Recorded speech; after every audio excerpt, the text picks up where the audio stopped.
Clinton, welcome to the podcast. Welcome to our favorite place to be of the whole week, talking with incredible people about my favorite subject, neurodiversity. Isn't it brilliant? Really pleased to have you on. Would you like to introduce yourself to our audience? Let them know who you are, what you do, what you're about. I am Clinton Jordan. My name is backwards there.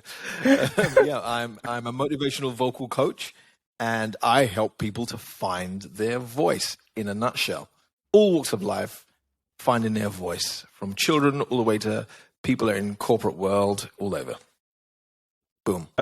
Amazing, like it, just like that. So you know, part of the reason why we connected is because we shared some messages on LinkedIn, and I was fascinated. First of all, you connected with me via voice, which was nice, and you left me some voice messages via the option on LinkedIn. But what really kind of intrigued me is your background. I mean, I'm from originally from kind of a performing arts, artistic background. And then right. When we started to interact and communicate, you started to share some things that fascinated me around kind of neurodiversity and some people you connected with, and the fact that you saw excellence. It was with the initial connection, right? Because I love to try and show neurodiversity in a positive context, right?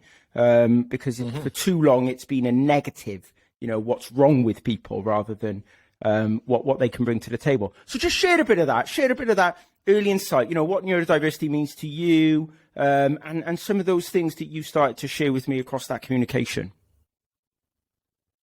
Yeah, I mean, I've always had this, I don't know about you, but when I was a kid, I was always thinking to myself, is there something wrong with me?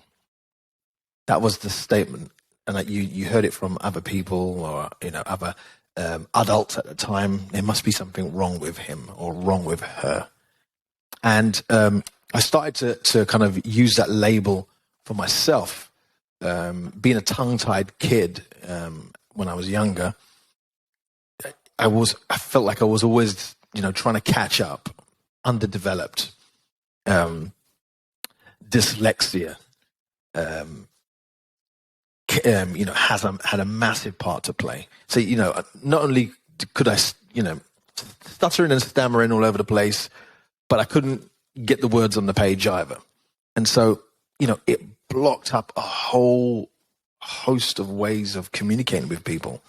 Dyscalculia, you know, all of these kind of things that were hitting at that time. And not to mention that, okay, I'm saying stuff in my head, which I should be saying out loud in order. So I do this back to front thing. So being a creative, you know, I fell in love with music at a very, very young age. And, you know, our parents had us, you know, singing in living rooms as part of cultural performance. You know, you just sing in the living room, you know, sing for us. And we'd sing and yay. And so from there, we developed this kind of love for communication via music. Which is very, you know, it's not as much as it used to be back in the day, in terms of families interacting via singing. So I had a love for the stage, my love for performing, not the stage, but performing in a forum, in a space where it was empty, whether it be a stage or whether it be just a family gathering or a christening or a wedding or whatever. Always doing something like that. But there was one side of me that made me very, very kind of insular, made me, not insular, what's the word I'm looking for? An introvert. But I was like, wait a minute, I'm on the stage at one point, and all of a sudden, as soon as I came off, I'd go into this massive shell. And, you know, I think, you know, now I just put it down to being an ambivert. But the things that I was trying to cope with trying to speak and hold a conversation with people and, you know, dyslexia and all of those things, caused me to have these kind of two different worlds where I'd be really, really extra if I'm in front of loads of people. As soon as I come off, I would just shell up. And so, I always felt like I had to, I had two different identities. I think that's why I really kind of fell in love with the character Superman, because he was very shelled up and then all of a sudden. So I would hide what was wrong with me under an identity. And any time I could get an opportunity to demonstrate my strengths, then the cape would come out. But it was when someone said to me, and I think it was when I was having an English lesson, and we were talking about my dyslexia. The teacher said to me, dyslexia is an island of weaknesses, or island of weakness, beg your pardon, surrounded by a sea of strengths. I'll say it one more time. Dyslexia is an island of weakness surrounded by a sea of strengths. And it really, that set me free, because any information that I took in was jumbled up, whether it was numbers, words, and then music too, reading scores. And it was only when my mentor, a doctor of ethnomusicology, said to me that, it's almost like a dyslexia with music. You can't, but my other skills of processing would kick in. So that statement, dyslexia is an island of weaknesses surrounded by a sea of strengths, really did change my understanding of what I am and who I am and what I have and what I contain. And I just said, well, this is part of the superpower of being me. And so I would flip those things on its head and say, well, that's just my superpower, and I'm going to be the best in what I can be, and be honest about having those things. And I think that's hard when you're a kid, trying to be honest when other people are trying to process you at the same time. And so, that's my journey of understanding, neurodiversity in my own world. That's amazing. I love the analogy of an island, and I think it's not seen in that way. That's the problem. So to have somebody, I think I watched a video of somebody who constantly tapped their leg, and a teacher handed them a drumstick, right? And they went on to become a drummer, right? There's a video online, and there's a picture of them with the teacher going, "Thank you so much for seeing what other teachers saw as annoyance as a strength and an opportunity. And rather than saying, stop doing it, here's a drumstick, keep doing it." But do something powerful with it, create some incredible music. And I think too often we don't see enough of that, right? We see people focusing on that negative aspect. Yeah, 100%. Music saved me because it allowed me to express in those other worlds, whether it was literacy or numeracy. It allowed me to be able to find the correlation, find the relationship between other intelligences. Music intelligence is a high intelligence, and very few people on the planet have it as one of their forefront intelligences.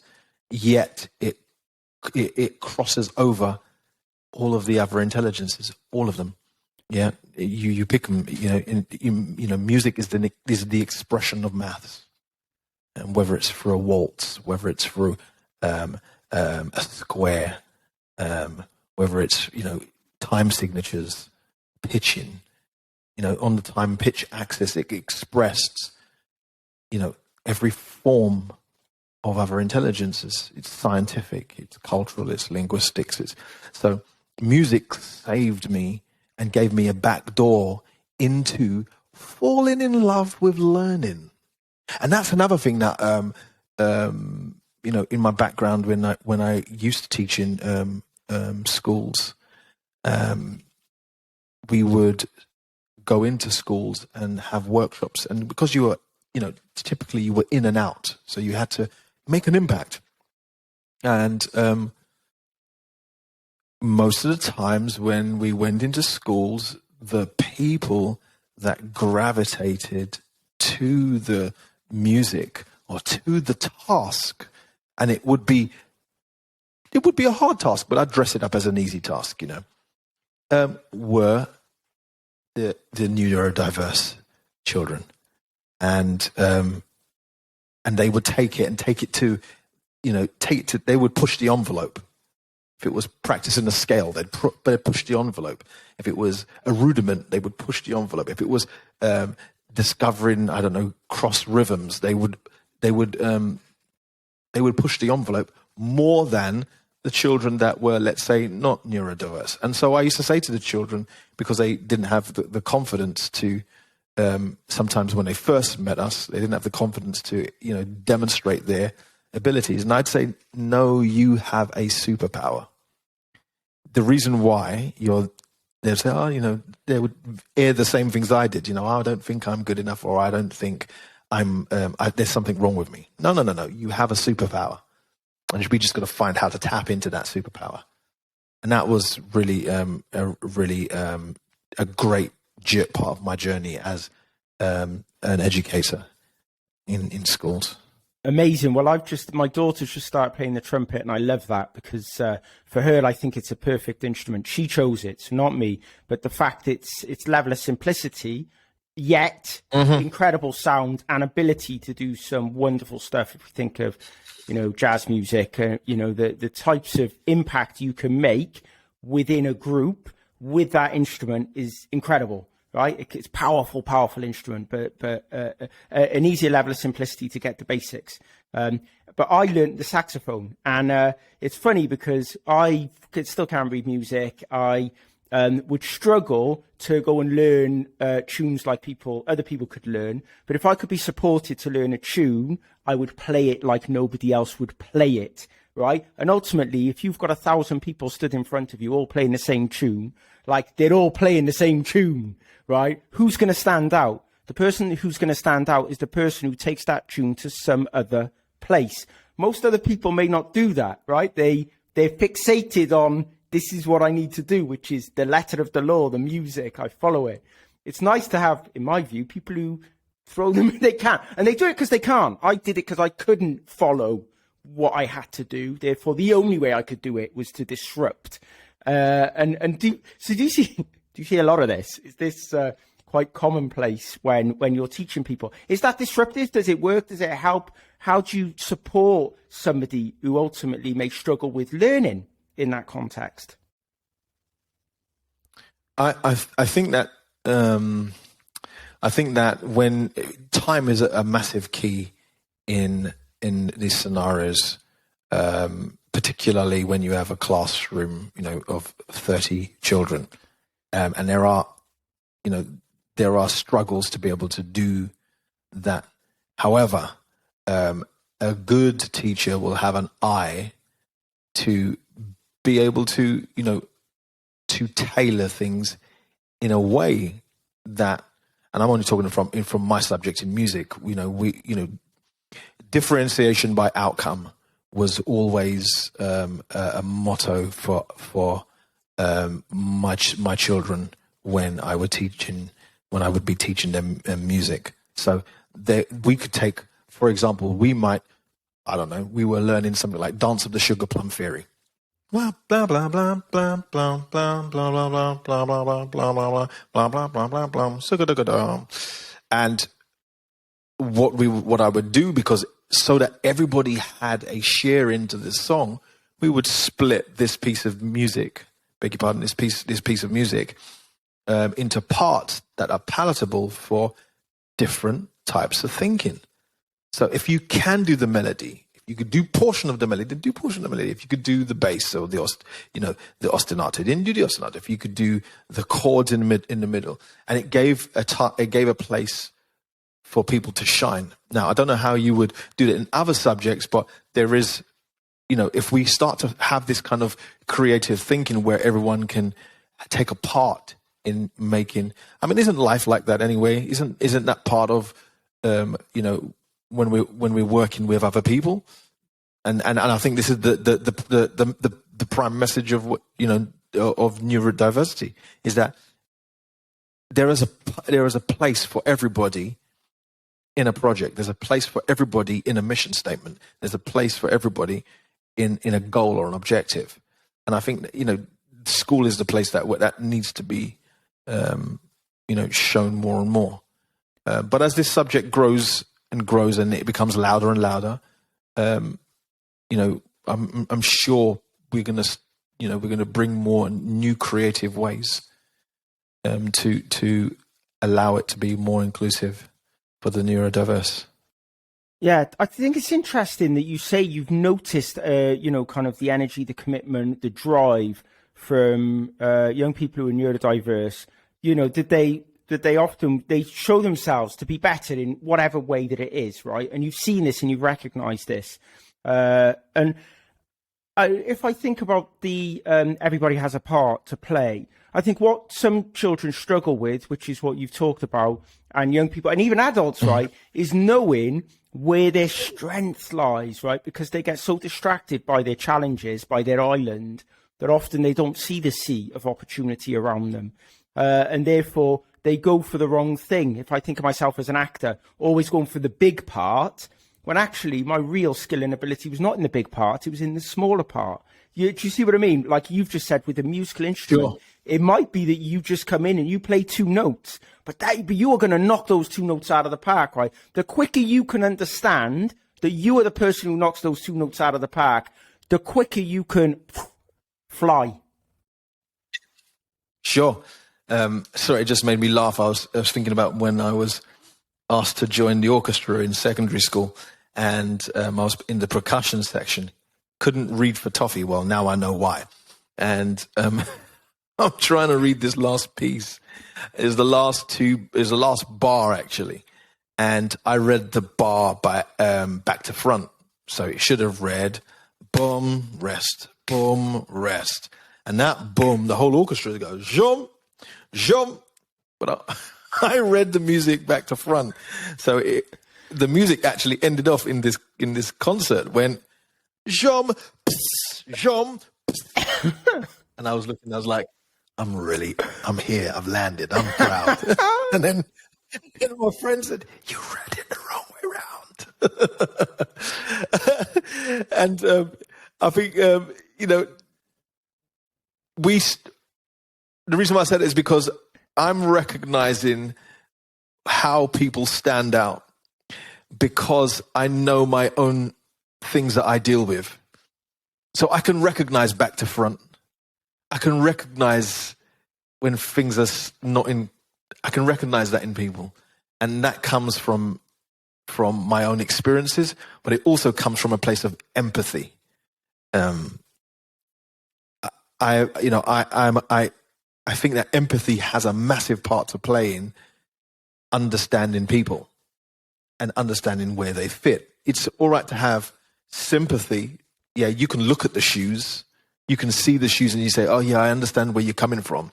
But if you don't put your feet in the shoes and feel the groove of the big toe and feel the where the print of the foot is, empathy, then you're never going to know.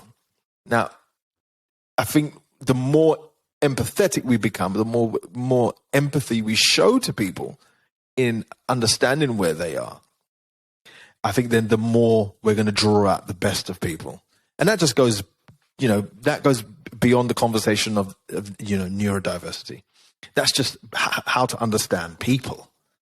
And I think that's been my thing is, okay, I went through this thing. It may not actually be relative to the way they feel, but I can sense that they want to do their best, but they don't know how to.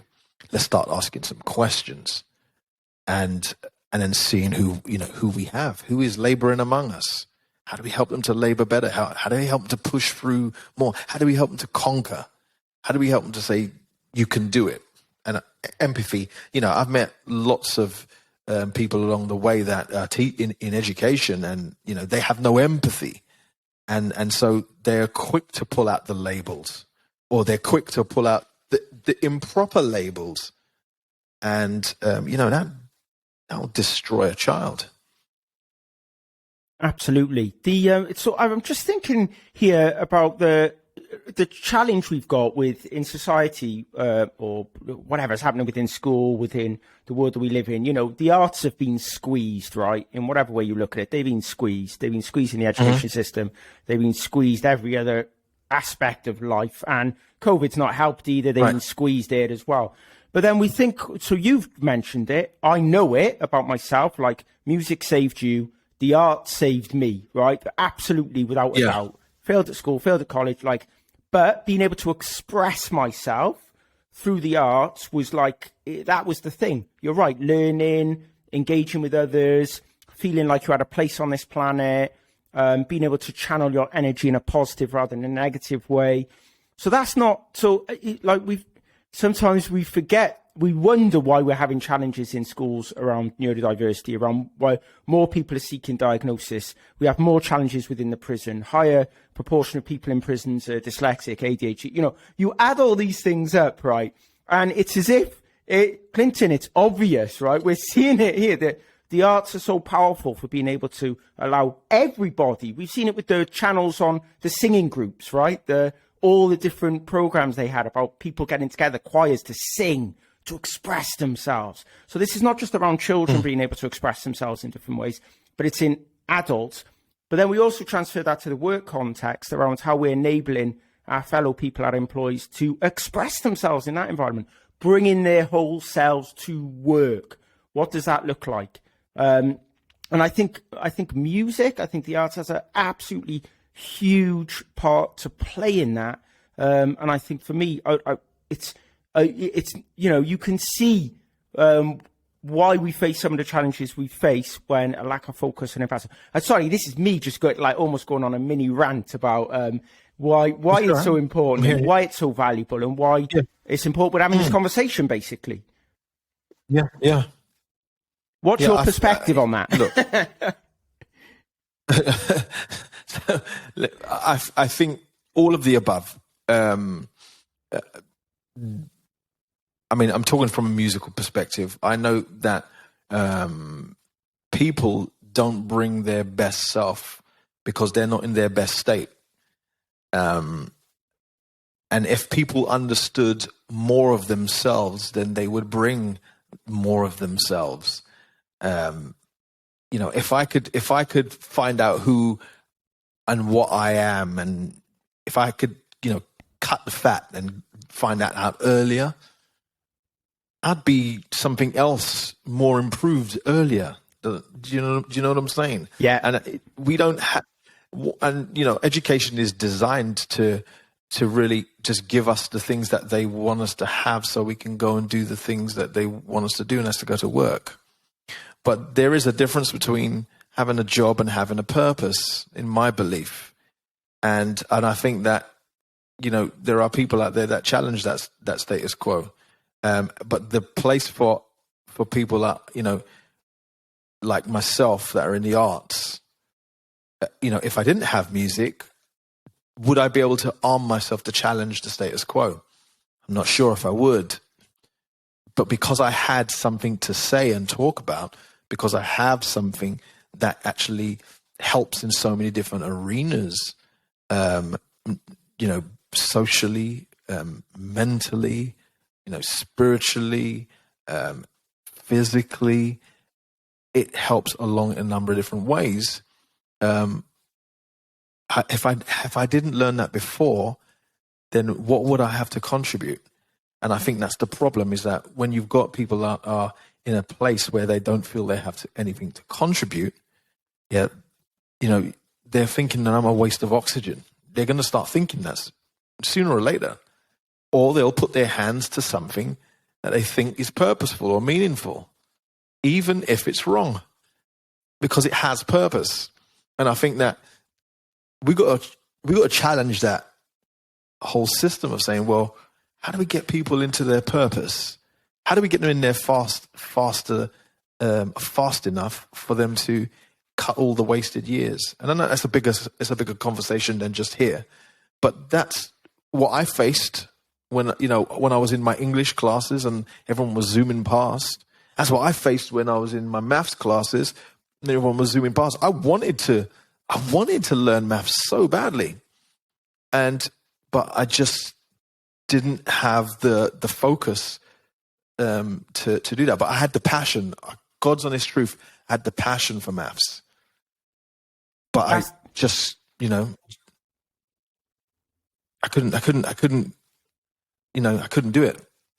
That is so fascinating because I've not thought about that. I think around my challenges with maths, but I didn't always have the challenges I had with maths. There was a tipping point. I've never thought about it in this way. You've just got something clear for me, and I'm facing a challenge with one of my children now, right? So this is important. Right. But there was a tipping point. There was a point at where I went from mid maths to not turning up anymore, and that was the tipping point. The tipping point of where I just thought I can't get it anymore and it's gone beyond me. I can no longer like try and hang on. I'm letting go. And that's fascinating. I like, at what point do people let go? And if there's an intervention point before people let go, like the impact that we can have, and letting go of maths, like, wow. And now I look at my child and think, I got to make sure that I don't let them let go. Right, I've put mechanisms in place to support them, so that they don't need to become the greatest mathematician of all time. They need to decide they want to let go because they no longer want to follow maths as like a subject, not they're forced to. Right. Well, the other funny thing is that some subjects are presented as if it's like this mandatory thing that you must have, and whether you like it or not. Now, human behavior says that anytime someone forces anything on someone and says, whether you like it or not, you got to get it, you revolt anyway.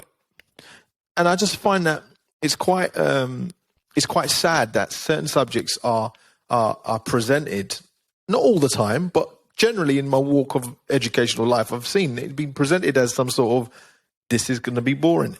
And I think there's so many different ways to present stuff. And I think now with this awareness, I think we're challenged to present stuff differently, so we can understand. I used to teach timetables, just messing around. I used to teach timetables through drum rudiments. So they would, let's say I went ga ga ga dum dum. So it's da da da. 1, 2, 3, 4, 5 on the floor.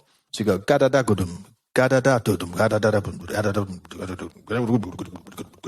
But I teach them to feel the sound, feel numeracy rather than process numeracy as in numbers.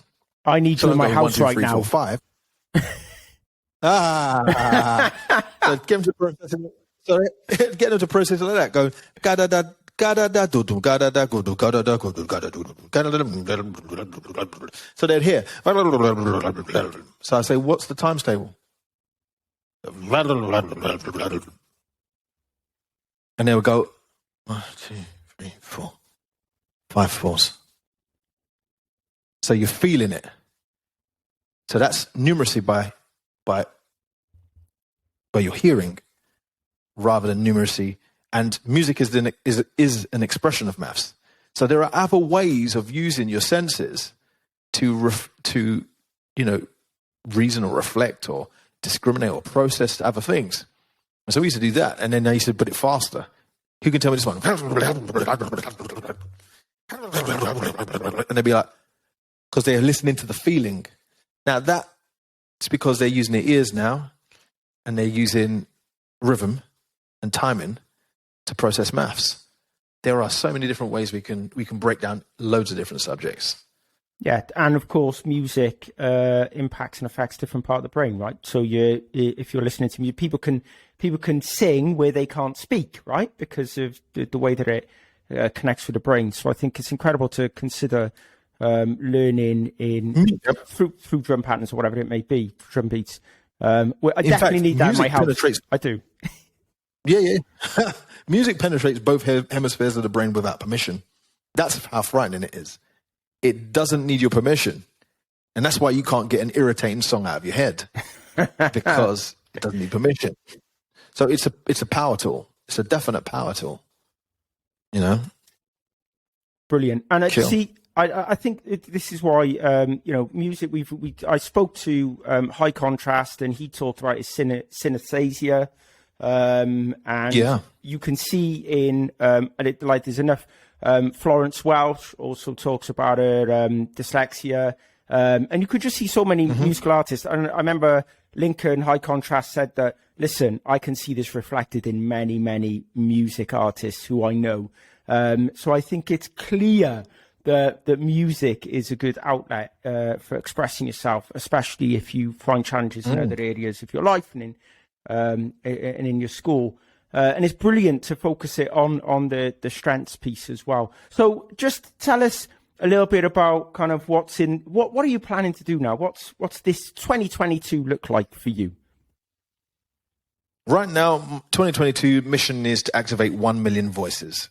And so at the moment, I had my season of doing Jordan music workshops for children, and we're now focusing on the adults because I found a little correlation, big correlation between adults and children. Guess what it is? They're still children. so we're going to discover the child in them. We're going to discover, the things that they left behind because their facade said that they need to have this or that. To be successful in their business life, their business world, their work life, work world. And I want to help people find their voices. It's about singing, but it's not about singing. It's about music, but it's not about music. It's life. And musical intelligence it factors very high for the well-being of a person. So I just want people to be well. And I have a number of different situations I've faced with people that either, they feel like they've got the voice of a mouse, but they're in leadership. And they're like, how did I get here? Because this is where I remember where I was. And there are those people that didn't even, they blinked and all of a sudden they're in leadership, but they still carry the voice of this timid person. Help people to understand and combat shy. Shy is a perspective, and I know that character well, and so I help them to kill the shy monster. And yeah, it's brought me to so many different places at the moment, and I'm really excited. That's you. And how to bring the inner voice out, right? So what you said, which I find, is how on one stage you can feel uber confident, yet you can walk into and I found this, and I can walk into a business room with business leaders, and all of a sudden I'm sweating like I'm on a tennis court. I'm sweating. Like I've been on stages with thousands of people in the audience. I've got 8 people in a room, and I'm sweating like the heating is 120 degrees. Like that. So how can you, and this is what you're saying, right? How you can bring out that inner confidence that sometimes gets lost in a different situation. Look, you're never gonna get rid of people that are not for you. You're just not. There's always going to be a room full of person. There's always going to be one. The best way I lead my life is to be just honest about who you are. Be honest about what you bring. You make your mission. Your mission is what you carry. And I remember hearing this. If your why is big enough, your WHY, your why is big enough, your how will follow. Yeah. If your why, if your mission statement, like your mission statement is very potent, is very passionate. If your mission statement is so potent and passionate, there will be people in the room that will be your how. And if you rearrange those words, because of my dyslexia, it turns into who. Yeah. And that's really, your why. Drive your why. The people will turn up, and the solutions will turn up also. And I am confident that I don't have all the answers, but I'm confident that I want them. And so because of that why, because I want to have those answers, and this is my mission statement, this is what I want to do, I'm confident the people that will join me on this tangent, like yourselves, we find each other, will help us grow into the people that we not want to be, but we need to be. Just you know, when you went into that boardroom or wherever it was, I think you need to flip it on your head, because you have some things that they don't have. Yeah. And it's just you're presenting it in a different way. And I love the fact that I'm intrinsic, I'm different, and I have these things that happen. I have bad handwriting because I'm left-handed, and I've been pushing the pen wrong for pushing the pen hard. You know, that's another tilted table, but that's another story. And I'm like, well, I'm just going to celebrate those things, because without those imperfections, without those road bumps, then I wouldn't be me. I wouldn't have a different perspective. I wouldn't have another way of looking at things. And that's how I see. That's how I see dyslexia. I think it was what film was it now? Percy Jackson and the Lightning Thief. I don't know if you've seen that film. Good film. It's like I think it's in Greek mythology or something. And the kid in there has dyslexia. But what he didn't realize is actually it's a superpower. It literally was a superpower given from the Greek gods or something like that. And when he looked at the cryptic writing, that was this kind of, old writing from some ancient time, it would look like it's back to front, but because of his dyslexia, it would switch it around, and then the answer would come out. Well, I kind of see my dyslexia as that, and I think it actually fuels and strengthens my feeling, my thinking, because where people are thinking in a particular way, maybe they might be thinking linear. I'm not thinking linear. I'm thinking I'm thinking back to front. I'm thinking from side to side. I'm looking at it from perspectives, and I think that's what I personally think. My belief is what dyslexia brings me, a different perspective. Awesome. Listen, Clinton, I love your why. I love your purpose. I'm big advocate for what you're looking to achieve as a mission in 2022, and I will support you in any way I can. Big believer in what you're doing there. So let's collaborate. But anyway, before we do that, just want to thank you for coming on today. Really appreciate it, and very excited No problem, man. by what you're going to be doing this year. Thanks, man. Thanks for having me. Absolute pleasure.